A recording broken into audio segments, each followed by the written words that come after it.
So Paddy, when you came back from that fight, you were obviously down, is one way to put it. So here's a little extract. You said he was after suffering a back injury as well at the time. Yeah, I slipped the disc, as I said, going over, but then when on the way back I had to sleep on the plane. I could not move. My leg wasn't working. I was in a bad way. I came back a lot worse than I left, and I was broke. So there was one specific instance where you were walking with Tiernan through, I'd say it was Tala, was it? And basically he says, one or two from the gym reached out to me. I don't know if people really knew how badly I was feeling. I physically reached rock bottom when walking Tiernan to his friend's house one morning. My back locked up and I fell straight to the floor, unable to move. Tiernan was so upset, looking at me lying in the grass, unable to help his father, tears flowing down both of our faces. Are you okay, Dad? Just go and get your ma, Tiernan. I must have been there for 15 minutes, lying in the field, motionless, crying, and of course it started to piss rain too. A pathetic fallacy for a pathetic man. Why me? Why did I go through such a shitty childhood for it all to just end like this? It wasn't supposed to end like this. I had visions of coming home after winning the Ultimate Fighter and handing money to my coach, my son, to the people who mattered. But here I was, soaking wet from a mix of tears and rain, lying helpless in a field in Dublin. The hooligan inside me awoke again. Don't fucking quit. Not now. Get up. That's good, bye. Tell us about that moment. Listen, we are all human, as I said at the start of this, and we're very alike. But when we go through these moments, it's very important to understand that there is a rise out of this. There is a way back, and the curve always comes back up. At that moment in my life, I wouldn't have had that information. I wouldn't have had that knowledge now. You know, at that moment, I was like, this is it. This is the end of it. The ship is setting sail for the UFC, and I'm not going to be on it. Like, I'm sitting here. I think I was 9-0 at the time. I would have been definitely fighting, you know. And then the idea was, I was not even near. I was nervous about getting the surgery, and then like, what then? Even like, do I want to just get the surgery and just be normal and go and get a job in a shop, and then have that regret over for me for the rest of my life that like I could have been somebody. And the idea is, I would have been sitting in a situation now where, like, I would have been happy for all of the lads, and I've always had that ability in me to be happy for people. But to be able to watch it from putting so much work into it would have been so much hard to see you guys going to UFC and doing what you're doing, and I'm literally, I can't even walk, you know what I mean? And then in front of Tiernan as well, it was like, without any fights or anything like that, I was trying to be as strong as possible for that, you know what I mean? And he was only young. I think he was only 5 or 6 at the time, and it was one of them situations where I was like, I hate my life. it was rough. But you bit down again, and the hooligan. Can you tell us about the hooligan, this voice inside you that wills you on? There's 3 people that talk to me, right? There's that chimp part of me, there's that human part of me, and there's that part, and we all have it. I call him the hooligan, where he comes in them times when you need him, and he's hard on you a little bit. Get up, you know what I mean? What are you doing lying down like that? You're like, don't be a pussy. Get up. And you need that in you. You need that voice in you. And the thing is, some people talk back to him and go, no, I'm actually too tired. And sometimes that voice goes away and then it leaves you where you are. Mine doesn't. Mine grabs me by the scruff of the neck.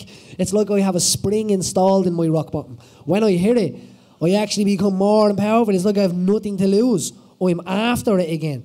Like, and this has happened to me a few times in my life.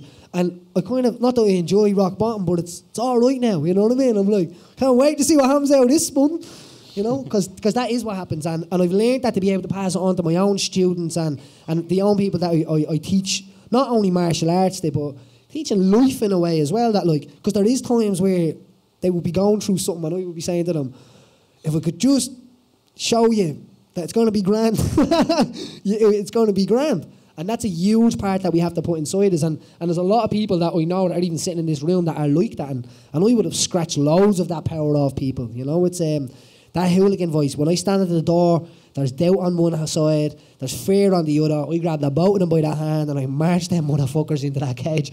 And I make them get in there with me. And they just disappear. That's it. It's like, we're gone. And that's the end of it. And that's what you have to do. And every time you've hit rock bottom, something good has come around the corner, and I guess you maintain that throughout your life then. So if something goes bad again, you can drive on. So there's just 2 sentences here that I think I really like. So it's, Take these last 2 minutes in, Paddy, John whispered.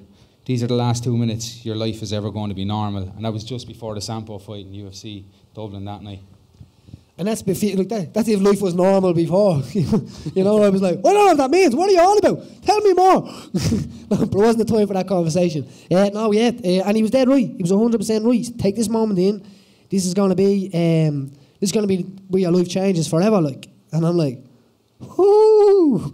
You know, because I was waiting for it, and I'm telling you, we all know, Cottle was there, the guys that were on that card, that fought on that card, like, you would have had to, Ash was in the Ultimate Firehouse at that time, and you would have had to had an army to take us out that night. Like, Cottle proved it, you know what I mean? No one was beating us that night, and no matter what anybody had said to me at the door, if they had made me nervous, it wouldn't have mattered, because I was so prepared. I've never been more prepared for something in my life. That night I was prepared to do anything to get that win. I mean it, anything.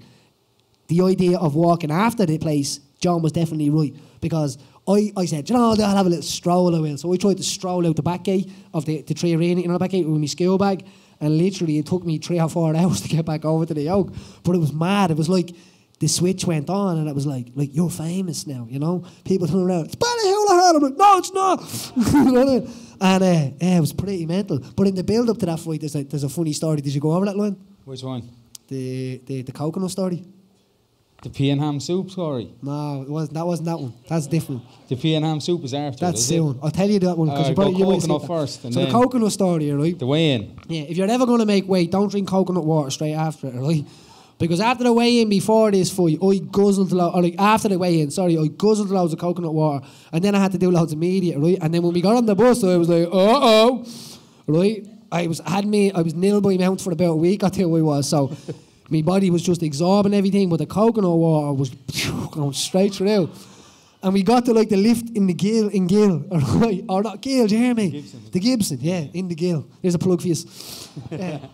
In the Gibson, and we literally got to the lift, and people are like, Paddy, for pictures, and I'm like, yeah, and I'm getting close to the lift, and I'm pushing the button, and I'm like, whoa, and I could have been made famous for shitting myself in the Gibson, and that was my thought. I'm like, if I shit myself here, that's it. There's going to be no other newspaper articles tomorrow saying Paddy Holohan shit. What do we say? Your body was like the M50, free flowing traffic, all jammed up. I'm not messing. Put something solid in there before you put the coconut water in. I'm not messing. Especially as a fighter. Sorry for being disgusting, but... Do you remember you were over visiting Chelsea in Liverpool and you had to come back to spar? You didn't know at the time, but Vaughan Lee was going to come over and spar. Yeah. So this was your fourth fight, probably? I think it was after Calais, this was it? Well, anyway, so Paddy was over visiting Chelsea, decided to have a bite to eat before getting on the plane, and what happened? Another nightmare.